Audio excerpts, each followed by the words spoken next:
اور خیبر کے موقع پر حضرت علی علمدار ہوئے ہیں، اور میدان کربلا میں غازی عباس علمدار ہوئے ہیں۔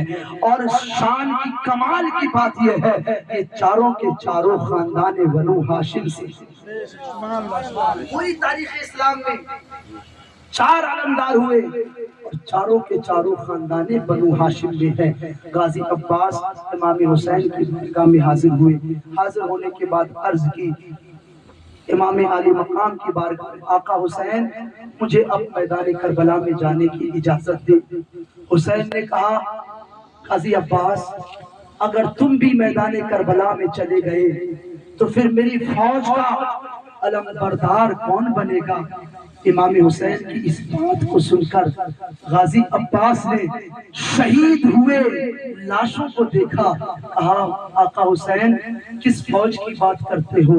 وہ فوج جس میں علی اکبر نہ رہے، وہ فوج جس میں اون و محمد نہ رہے، وہ فوج جس میں قاسم نہ رہے، اس فوج کی بات کرتے ہو؟ امام حسین نے کہا غازی عباس میں تمہارا کون لگتا ہوں؟ غازی عباس نے کہا آپ ہمارے آقا لگتے ہیں۔ پھر حسین نے فرمایا پھر جاؤ خیمے میں چلے جاؤ۔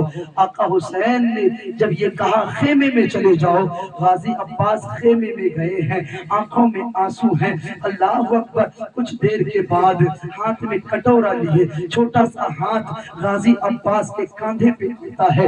جیسے ہی غازی عباس کے کاندھے پہ آیا ہے، غازی عباس نے مڑ کر دیکھا، مڑ کر دیکھنے کے بعد دیکھتے کیا ہے، حضرت سکینہ، چھوٹی سی سکینہ وہاں موجود تھی۔ حضرت سکینہ کو دیکھا، دیکھ کر کے آپ نے یوں بازو پھیلایا، کہا آ بیٹا میرے سینے سے لگ جا۔ سکینہ سینے سے لگی ہے۔ سکینہ نے عرض کی اے غازی عباس میں خیموں میں گئی تھی، مجھے تھوڑے سے پانی کی ضرورت ہے، لیکن تمام خیمے والوں نے مجھے یہ کہہ کے واپس کر دیا اگر سکینہ پانی ہوتا تمہیں ضرور دیا جاتا۔ اے سکینہ پانی ابھی موجود نہیں ہے، تم سے بہتر تو پانی نہیں ہے، غازی عباس تمہاری چوکھٹ پہ آئی ہوں، مجھے تھوڑے سے پانی کی ضرورت ہے۔ سکینہ نے یہ الفاظ بھی اس وقت بولے تھے اے غازی عباس سنو، اے چچا سنو، اگر بات میری ہوتی تو 3 دن سے میں بھوکی پیاسی ہوں، میں نے پانی کا سوال نہ کیا، لیکن اب میرا چھوٹا بھائی اب تک مجھ سے گردن ہلا ہلا کر کے، سر ہلا ہلا کے باتیں کرتا تھا، اب اس نے سر ہلانا بھی چھوڑ دیا ہے۔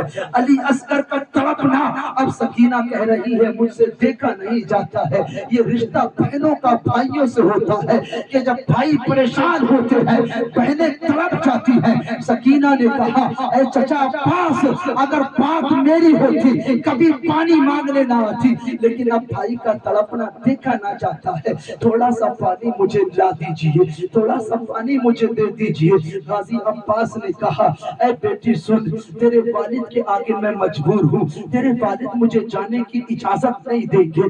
اتنی بات سنی، سکینہ واپس ہو رہی ہے۔ حضرت سکینہ نے کہا بڑی امید لے کر کے آپ کی چوکھٹ پہ آئی تھی، بڑی تمنا لے کر کے آپ کے دروازے پہ آئی تھی، چلو کوئی بات نہیں ہے، آج میں غازی عباس کی چوکھٹ سے خالی ہاتھ لوٹ رہی ہوں۔ اتنی بات سنی تھی، ذرا سوچو تو صحیح کیسا عالم رہا ہوگا میدان کربلا، 3 دن کے بھوکے پیاسے ہیں، چھوٹی چھوٹی بچیوں کے چوٹے کیسے جسم کو، کیسے جگر کو چھلنی کر رہے ہوں گے۔ غازی عباس کی آنکھوں سے آنسو جاری ہے۔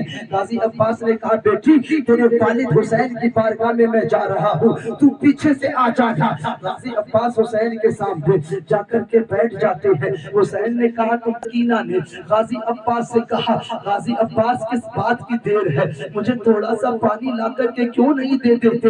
اتنی بات سکینہ نے کہی ہے۔ اب غازی عباس نے اپنے زبان کو کھولا ہے۔ غازی عباس نے کہا حسین سکینہ وہ ہے جس کی کوئی بات حسین نے آج تک نہیں ٹالی ہے، اور غازی عباس وہ ہے جس نے کبھی بھی حسین کی کوئی بات نہیں ٹالی ہے۔ اگر عباس سکینہ کی بات کو مانتا ہے تو حسین کی بات ٹکرائی جا رہی ہے، اگر حسین کی بات کو مانتا ہے تو سکینہ کی بات کا ٹکرایا نہ ہو پایا جا رہا ہے۔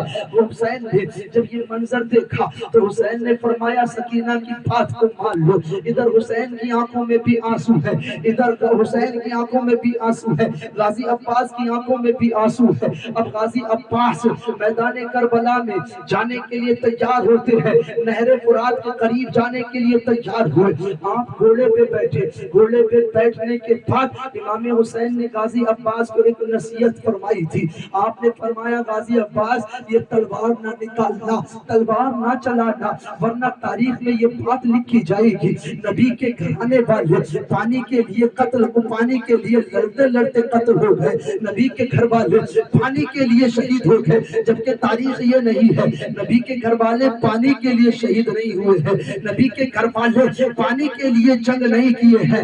ارے وہ نبی کے گھر والے تو وہ ہے جس وقت مصطفیٰ نے اپنی گود میں حسین کو لیا تھا، حسین کو لیا تھا، اور جبریل نے آ کر کے مصطفیٰ کو بتایا تھا کہ حسین کو قتل کر دے گی آپ کی امت۔ اس وقت اگر نبی چاہتے تو یہ دعا کر دیتے، مالک میرے حسین کی، مالک میرے حسین کو پیاسا شہید نہ ہونے دینا، میرے حسین کے لیے پانی کا انتظام کر دینا۔ اتنا جملہ اگر نبی فرما دیتے، نہر فرات تو بہت دور کی بات ہے، حسین کے ہر خیمے سے آب کوثر جاری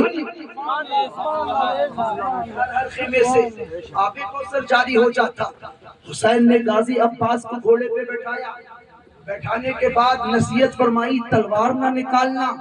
غازی عباس گھوڑے پہ بیٹھے، گھوڑے پہ بیٹھنے کے بعد جیسے ہی آپ بیٹھے ہیں آپ نے مشکیزہ ہاتھ میں لیا، حسین نے خیمے والوں کو آواز دی شہر بانو ادھر آؤ، فاطمہ ادھر آؤ، سارے لوگ جمع ہو جاتے ہیں، زینب ادھر آؤ، سارے لوگ جب جمع ہوئے تو حسین نے فرمایا اے میرے گھر والوں سنو، تم مجھ سے پوچھتے تھے کہ علی میدان کربلا میدان میں جاتے وقت، میدان جنگ کے وقت جنگ کے میدان میں جاتے وقت علی کیسے دکھتے تھے، علی کیسے لگتے تھے، تو آج دیکھ لو غازی عباس کو، جسم غازی عباس کا ہے، ادائیں میرے علی بابا علی کی ہے، آج رفتار کا جسم غازی عباس کا ہے لیکن ادائیں علی کی جھلک رہی ہے۔ دیکھو ایسے لگتے تھے میرے بابا علی جب میدان جنگ میں جایا کرتے تھے۔ اللہ اکبر، غازی عباس کو لوگ آپ کی شہر بانوں بھی تک تک کے دیکھ رہی ہیں، زینب بھی تک تک کے دیکھ رہی ہے، فاطمہ بھی